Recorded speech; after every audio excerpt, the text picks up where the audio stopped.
That's a good question. That's a real good question. How do I balance my personal life with my work? Wow. I'm gonna keep it real. The name of my book is gonna be called Open Mic. You get it? Because my name's Mike, Open Mic. That's the name of my book. I'm gonna tell everything. I'm gonna spill the game. I've gone through a lot of personal failures, and a lot of it has to do with my job. I'm not gonna blame it all on the job. I'll put a lot on me because I'm a human being and I'm responsible for my actions. But working in the field that I work in, long hours, a lot of times on the road, a lot of times traveling, a lot of times coming, like speaking today, In the time that I've been in broadcasting, I've had, let me see, when I said Hagerstown, Fresno, Nashville, New York, I've had 6 jobs in broadcasting, last 9 years in ESPN. I've had 2 wives. 2 wives. No longer. They're exes now. And this young lady right here, this is like family to me. This is my cousin. This is Professor Stacy Jones. And she knows the things I've gone through and things I've talked about and things I've had to not necessarily put up with. But, it takes a lot out of you because you don't have much of a personal life when you dedicate yourself to your job. Now, there are a lot of people whose marriages survive. And I'm not just talking about marriages, but I'm talking about hanging out with your friends. When I was your age, 20, you guys like 19, 20, 21 years old around here? 20, well, I was a little bit older. When I was telling you I was in the Air Force, talking about the personal life, I was married at the time, happily then. I was married happily then. I was working at NSA, was going to school, had an internship. Married, working at NSA, working, going to school, had an internship. That's a lot to do. You're only 24 hours in a day, 7 days a week. I still had to try and spend time with my wife when I could, but she had a job, and so I didn't really see her that much. But I was married to my job. And sometimes you got to try and find that balance. Unfortunately for me, I couldn't find that balance. I was so married to the job that I didn't pay attention to other things out there. And it happened the same thing with my next one, but a lot of details. I'll put it in the book. You can see it in the book. I'll put the real reason is going to be in the book.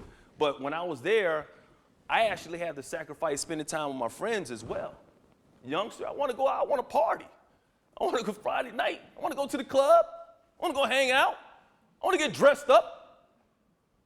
See, I was married because I'm going to say see the ladies. I can't say that. But I wanted to do that. I wanted to go out and hang out. You can watch. You can look. Couldn't do it. You know why? Because I was at my internship, and when my internship was over, my hours at my internship was over, what was I doing?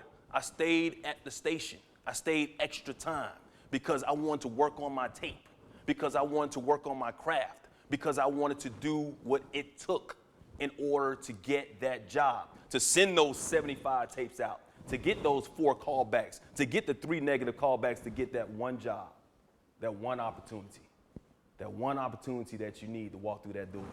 So to balance that personal life is tough, but you can do it. Plenty of people have done it.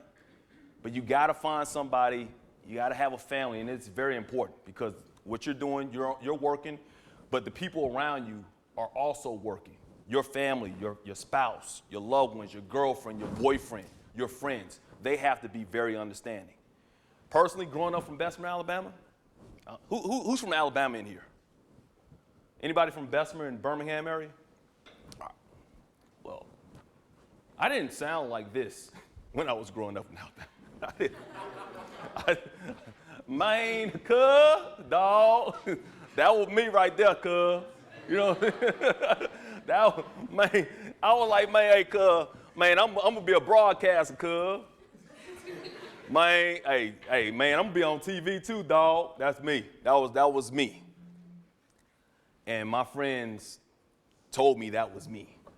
And my friends told me, that's why you'll never make it. Not necessarily because I couldn't speak well,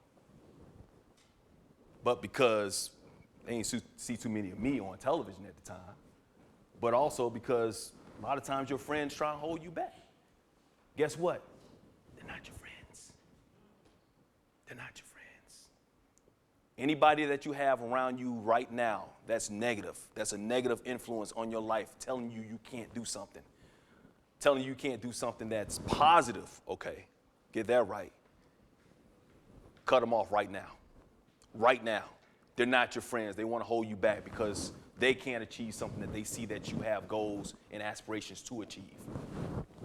Best advice I can give you right now, cut them off. They're going to say, you changed. Yeah, I changed. I'm growing. I'm maturing. You can stay right there in the hood. And you know what?